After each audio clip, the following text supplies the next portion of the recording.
ડેમનો ભરાવો છે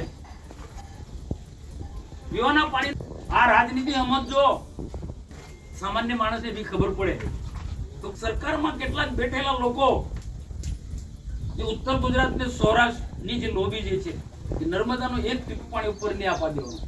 ભાજપમાં આદિવાસીઓના દુશ્મન કોણ છે અને એ કોણ છે જે લોબી બનાવીને ભરૂચના આદિવાસીઓને નર્મદાનું પાણી નથી પહોંચાડવા ઈચ્છતા?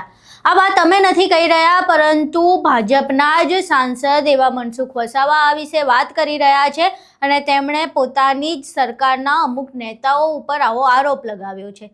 શું છે સમગ્ર ઘટના, તમામ વિશે વિગતવાર ચર્ચા કરીશું। નમસ્કાર, તમે જોઈ રહ્યા છો ચક્રવાત ન્યૂઝ, હું આપની સાથે હેમલ।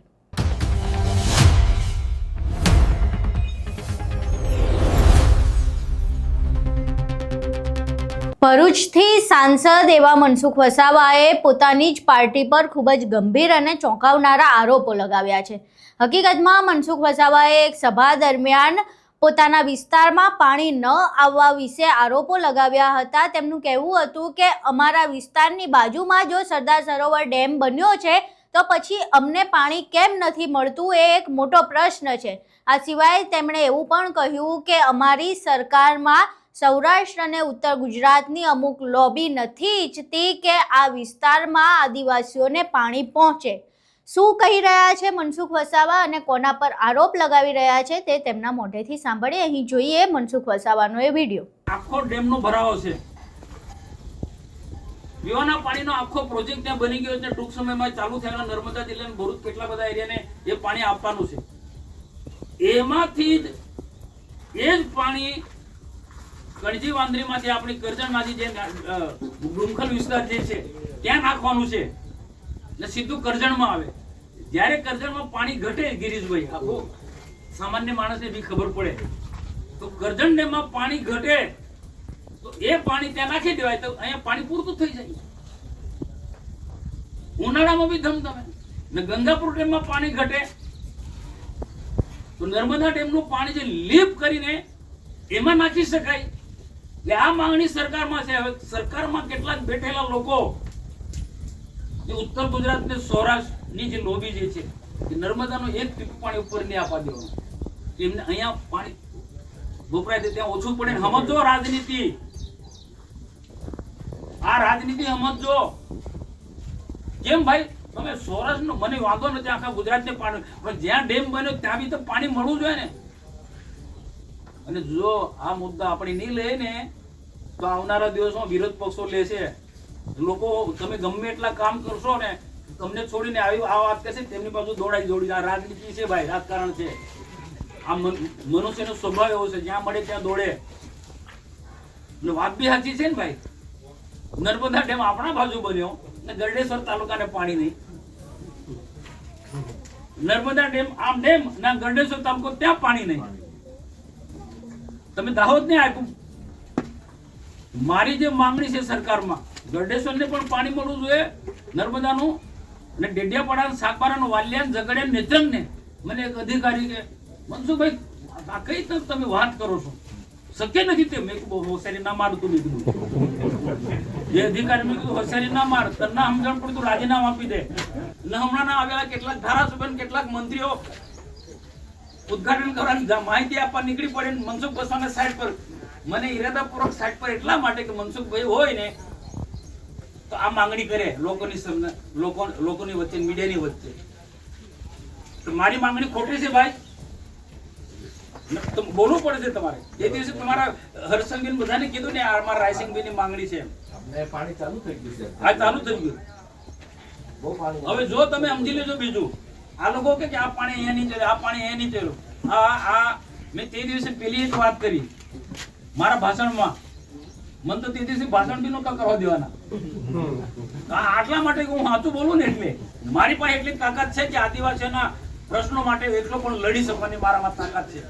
જેને જે હિંમત વાળો ભરત માણસ હોય ને તે મને સમર્થન આપજો, તો હું તો એક લડતો આવ્યો છું, લડવાનો જ છે ને।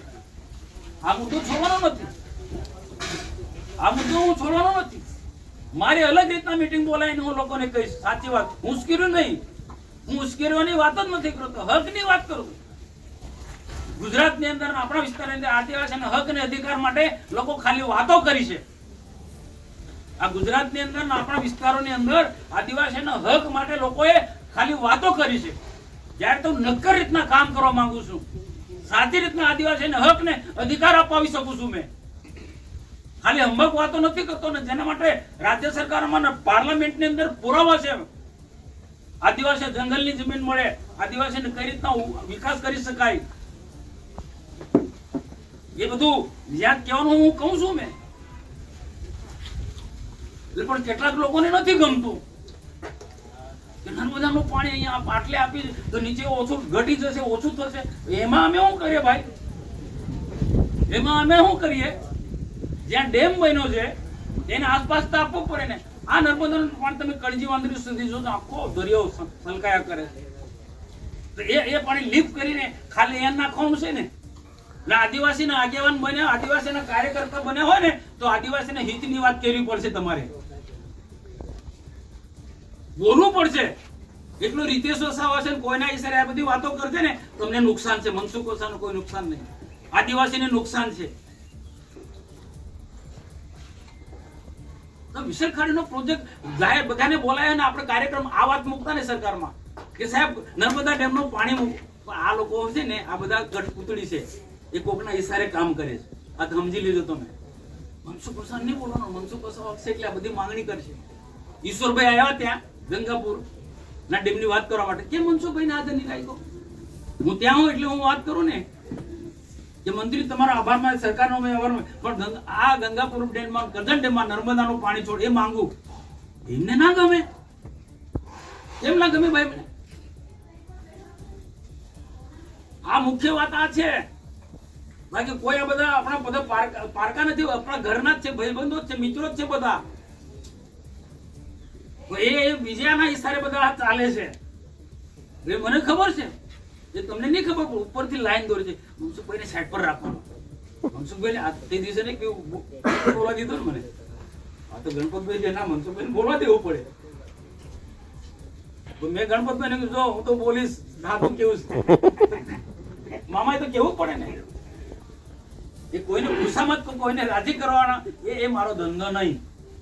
અહીં તમે સાંભળ્યું કે મનસુખ વસાવા પોતાની વેદના જણાવી રહ્યા છે અને પોતાની જ સરકાર ઉપર ગંભીર આરોપ લગાવી રહ્યા છે કે પોતાની સરકારના સૌરાષ્ટ્ર અને ઉત્તર ગુજરાતના અમુક નેતાઓની લોબીના કારણે જે તેમનો આદિવાસી વિસ્તાર છે ભરૂચમાં પાણી નથી પહોંચી રહ્યું અને નર્મદાનું પાણી છેક કચ્છ સુધી પહોંચાડવામાં આવે છે, પરંતુ જેની બાજુમાં સરદાર સરોવર ડેમ બનાવવામાં આવ્યો છે એ ડેમમાંથી એ વિસ્તારના આદિવાસીઓને પાણી નથી મળી રહ્યું.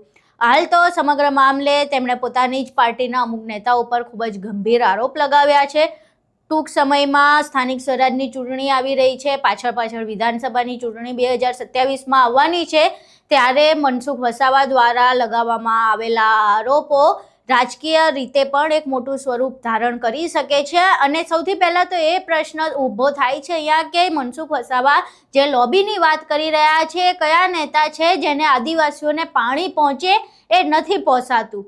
હાલ તો મનસુખ વસાવા દ્વારા કોઈ સ્પષ્ટ નામ આપવામાં આવ્યા નથી, પરંતુ તેમના નિવેદનથી એક પ્રશ્ન જરૂર ઊભો થાય છે કે કોઈક તો નેતાઓ છે જેને ભરૂચના આદિવાસીઓને પાણી નથી પહોંચાડવું. તમારું મનસુખ વસાવાના આરોપ વિશે અને આ જે સમગ્ર બાબત છે તેના વિશે શું માનવું છે? તમારા મંતવ્યો અમને કોમેન્ટ બોક્સમાં જરૂર જણાવજો.